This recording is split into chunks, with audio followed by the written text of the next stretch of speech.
Hello and welcome to the Cinema Gold Show. I am your host, Larry Lees. Today we're diving into the latest movie news from around the industry. First, we'd like to thank our sponsor, Poddex, for sponsoring this episode. Poddex are a unique tool to help you engage with your audience, grow your podcast. You can check them out today at poddex.com and use the promo code Larry21 for 10% off your order. And as always, please hit that subscribe button, leave a comment in the comment section below, and follow us on social media. Just search the Cinema Gold Show. And now let's dive right into our first topic. Spider-Man No Way Home reviews are coming in. And now the question is it worth the hype? The first reactions to Marvel's Spider-Man No Way Home are now in. The current Rotten Tomato score is pretty promising. The first reactions to one of the year's most highly anticipated big screen ventures, Spider-Man No Way Home, are in. And like I said, things are looking very promising. The Marvel sequel currently stands at 100% approval on Rotten Tomatoes, with many praising No Way Home as the best installment of Tom Holland's tenure as the iconic web-slinger. We begin then with Alonso Duralde of The Wrap. Quote, "The most superheroic feat on display might be the film's ability to keep human-sized emotions and relationships front and center, even as the very fabric of time and space twists itself into knots." Deadline's Pete Hammond continues the applause, describing Tom Holland, Zendaya, and Jacob Batalon as a priceless trio, before teasing the arrival of the various villains and, quote, others who pop in and out make this pure movie fun of the highest order. Fans will be in heaven, he says, before concluding, quote, "The film will make $1 billion and it deserves to. Franchise movies, Marvel movies, comic book movies, you name it, just don't get much better than this." Amelia from IGN heaped overwhelming praise on Spider-Man No Way Home, commending the movie's ability to balance the emotional arcs with the multiversal madness. While she did take some issue with the ongoing superhero tropes, it sounds like there's much more than enough quality to overcome the inherent shortcomings. Slash Films reviewer, apologize, can't pronounce his name, so I'm not even going to try, took some issue with Spider-Man No Way Home and how the various puzzle pieces have been put together, describing the movie as clunky before adding that, quote, "Fan service doesn't necessarily need to be a bad thing, especially when it services a larger thematic purpose, grappling with Spider-Man's legacy." Screen Rant, though, found a lot to love about No Way Home, saying, "No Way Home is Spider-Man's most intriguing and fun story yet.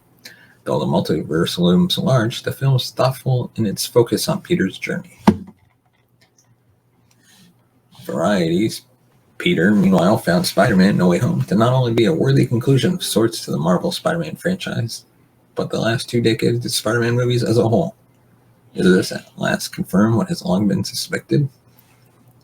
Finally, Eric Eisenberg from Cinema Blend adored Marvel's latest adventure, even going so far as to praise Spider-Man No Way Home as one of the MCU's best outings. It certainly sounds like, despite the hype, No Way Home will be well worth the price of admission. Worth the price of admission. If you weren't one of them that sold or bought a ticket off of eBay for, I think it was going on at $2,000. Spider-Man is directed, of course, by John Watts, starring Tom Holland, Zendaya, Benedict Cumberbatch, Jon Favreau, Marissa Tomei, and is set to be released in just 3 days as part of Phase 4 of the MCU. And now, our second topic. J.K. Simmons is teasing a new version of Gordon in HBO Max's upcoming Batgirl movie. Next month, J.K. Simmons will start filming on Batgirl, a new movie in development at HBO Max, based on the popular DC Comics character. Often in different mediums, Batgirl is secretly Barbara Gordon, the daughter of Batman's good pal, Commissioner James Gordon.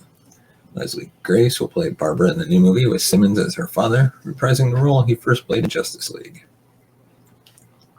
Because this is the same actor playing the same character he's played before, one might be quick to assume that Batgirl is part of the DCEU. Sharing a cinematic universe with Justice League, Simmons now suggests that this could, in fact, be a new version of the same character, rather than the same rather than the exact same Gordon we previously saw on the big screen. While not exactly saying 100% that this is a different incarnation of the character, possibly set in a standalone universe unconnected to the previous DCEU films, Simmons teased that this is a new Jim Gordon with a much more expanded role than he had before.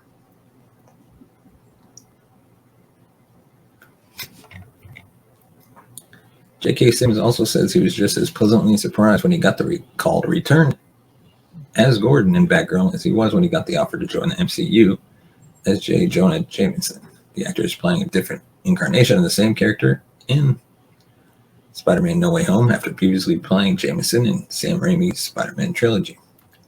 This could be seen as another hint that Batgirl Jim Gordon is not necessarily the same Gordon who was first in Justice League, just a similar version played by the same actor. On December 17th, Simmons will be back as J. Jonah Jameson in Spider-Man No Way Home.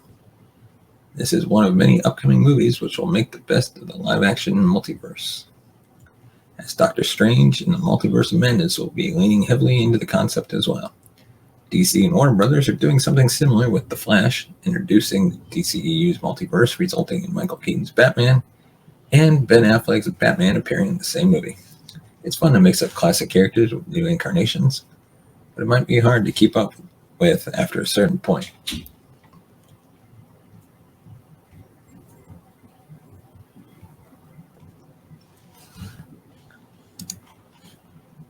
In our third main topic, Betty White fans say that the 99-year-old should have been Times Person of the Year.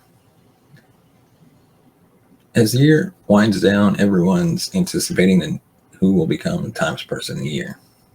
Plenty of people have had it. Good people, bad people, athletes, actors, politicians, geniuses. But this year, Elon Musk was named Times Person of the Year. Betty White is now trending, as some fans say she was more deserving. Not surprisingly, Time has generated some controversy with the magazine pick for 2021's Person of the Year. On Monday, the publication revealed that they're bestowing the title upon Elon Musk, the richest man in the world. Certainly, there would be people who disagree no matter who was named, and Musk is no exception, with many people crying foul. Some are going as far as to name suggestions on who would have been a better pick than Musk. Naturally, Betty White has emerged as a popular candidate. Betty White is trending, and it's some people wondering why she isn't Time Person of the Year. Personally, I agree that she should be, because she's so cool. Eric Johnson wrote. Another person on Twitter said, "Why? What a waste." In response to Elon Musk reveal, you know who should be Person of the Year? Someone like Betty White. Another tweet reads, Betty White, Dolly Parton, Nancy Pelosi, anyone other than a man who has more money than sense. His rocket money could have gone to give his employee raises, gone to COVID research, or to pay the taxes he has successfully been able to keep paying for years. And in response to a Photoshop of Betty White on the Time magazine cover, another fan of the actress said, quote, I would think Betty White would be a great choice. Such a lovable person. Hope she hangs around for a few more. Just stay healthy. Additionally, White has been getting some extra attention from fans online lately in anticipation of a big birthday coming up for the legendary actress. In just over a month, the Golden Girls' favorite will turn 100 years old. Many fans are already celebrating by praising White and remembering some of her best career moments. We can be sure her name will also be trending on her birthday, with thousands of fans coming out to pay tribute to the popular and beloved superstar. Author Ray Richmond also writes out 100 of those moments in the new book, Betty White, 100 Remarkable Moments in an Extraordinary Life. The book delves into how White has managed to stay relevant and popular from one decade into the next, from her starring role in the Golden Girls during the 80s to joining the sitcom in the 2010s. She also hosted SNL in 2010 thanks to a viral fan campaign and had a starring role opposite Ryan Reynolds and Sandra Bullock in The Proposal. And she's not through yet. White is also planning to star as a character who helps Santa Claus impersonators with their training in a Christmas movie in the works for a lifetime. She had intended to film the project last year, but it was delayed due to pandemic. and doesn't yet have a release date yet. It won't be airing for the 2021 holiday season, but maybe the then 100-year-old can see it arrive by this time in 2022. Betty White will turn 100 on January 17th. But there's nothing to stop you from celebrating the actress's amazing career now, as many others are already doing. With or without Time's Person of the Year moniker, White is perhaps the most beloved celebrity of all time. Happy early birthday, Betty. And right now, we'd like to know what you guys think. What were your favorite moments of Betty White's career? Leave a comment in the comment section below, and we might feature a comment in the next episode. And finally, the 2022 Golden Globe nominations have arrived. It's the holiday season, but at the same time, also award season. The 79th Golden Globe nominations have officially been announced, with Belfast and The Power of the Dog leading the film categories with 7 nominations each. On the television side, Succession received the most nominations with 5, and both Ted Lasso and The Morning Show came in second with 4 each. The announcements came via Snoop Dogg. Netflix leads the number of nominations for motion picture distributors with 17 total for movies including The Power of the Dog, Tick Tick Boom, Don't Look Up. HBO and HBO Max leads the television distributors with 15 nominations.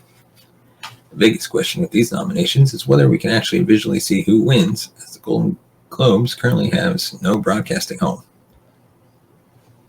NBC, who previously aired the awards, opted out this year over diversity issues with the Hollywood Foreign Press Association, the group that comes up with the nominations. So far, no other media outlet has elected to air the awards. Hey, y'all, if you guys are listening, I'd be glad to host the Golden Globes on my stream. Just hit me up if any of you Golden Globe officials are watching or listening. Heck, I got a buddy that could do it too. If you want to check them out, go check out Movie Lovers Unite. They'd be a great host for the Golden Globes.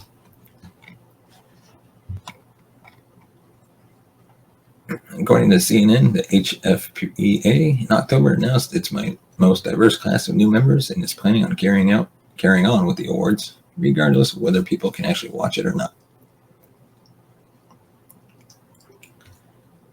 And so our final segment is the Poddex segment. We pull a card from the virtual Poddex movie night deck available on their Poddex app. Today's question is, how creative do you get to sneak your own snacks into the movie theater? I'm not exactly that creative. I just shove it in my pocket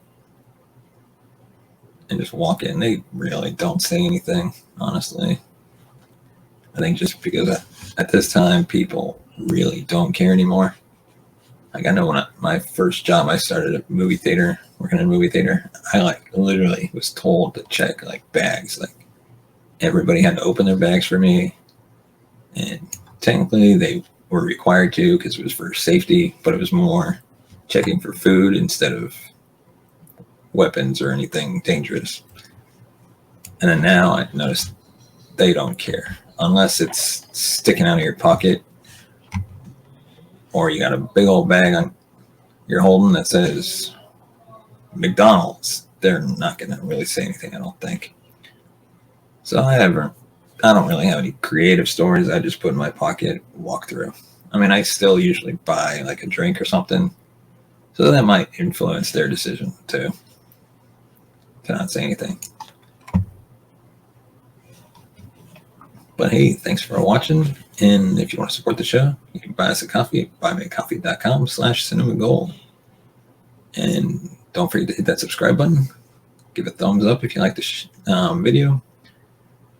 Let us know your thoughts on the topics we covered in the comments section below. And we'll see you next time.